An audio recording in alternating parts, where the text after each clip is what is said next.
અને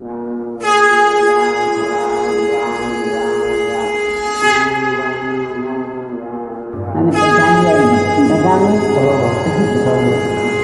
माँ चला जो जय श्री राम, जय हनुमान, जय बाबा नीम करौली। बाबा नीम करौली का आशीर्वाद हमेशा हम पर इसी तरह से बना रहे। बाबा नीम करौली ने अपने जीवन में इतने ज़्यादा चमत्कार किए हैं, वह ऐसे चमत्कार किए हैं जो किसी अन्य संत के लिए सोचना भी दुर्लभ है।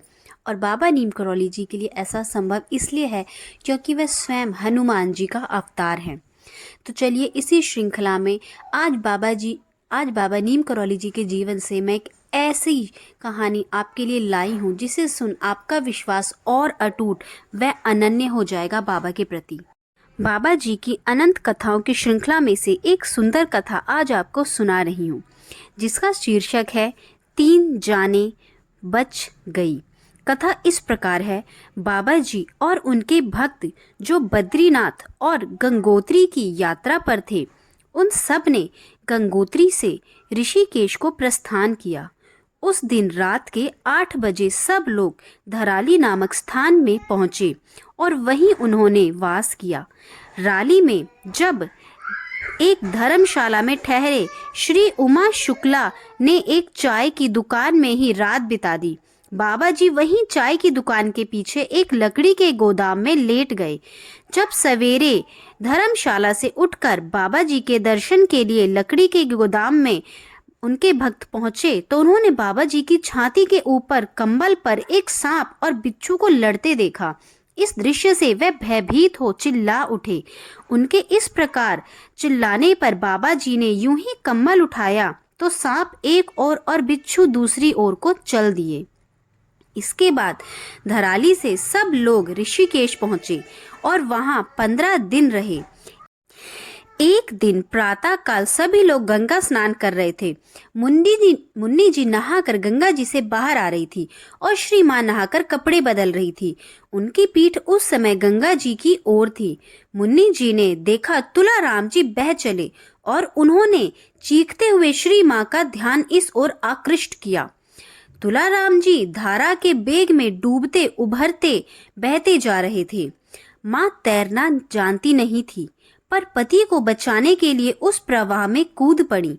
मुन्नी जी यह दृश्य देखकर भयभीत हो उठी। उन्होंने निर्णय किया कि इन दोनों के डूबने के बाद उनका जिंदा घर लौटना उचित नहीं है। तैरना वह भी नहीं जानती थी। स्वयं को प्रवाहित करने के उद्देश्य से उन्होंने पुनः गंगा में प्रवेश किया। हब्बा जी ने स्नान कर चुके थे, पास में ही ध्यान अस्थि थे। उन्हें कुछ पता न चला। महाराज जी कुटिया में ही रह रहे थे। वह यहाँ आ ही रहे थे कि वह कमरे से उस समय इधर उधर कष्ट लगा रहे थे। मुन्नी जी ने इसका एक अनहोनी बात देखी। श्री मां तुलाराम जी को गंगा जी से बाहर निकालकर किनारे ले आई और गंगा से बाहर आने पर तुलाराम जी ने स्वस्थ होने में कुछ समय नहीं लिया। मुन्नी जी यह देखती रह गई।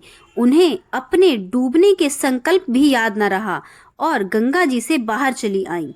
जब सब लोग स्नान के बाद बाबा जी के पास पहुंचे तो बाबा जी कहने लगे, आज 3 जाने बच गई। सिद्धि मां ने अपने पति को बचा लिया तो भक्त यह भी बाबा जी की ही लीला बोलकर जय जयकार श्री राम जी का लगाने लगे।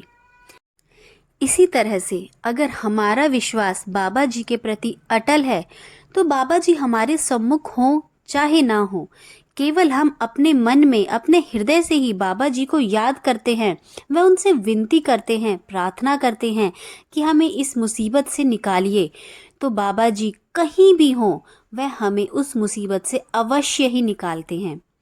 तो बोलिए जय बाबा नीम करौली, जय श्री राम, जय हनुमान।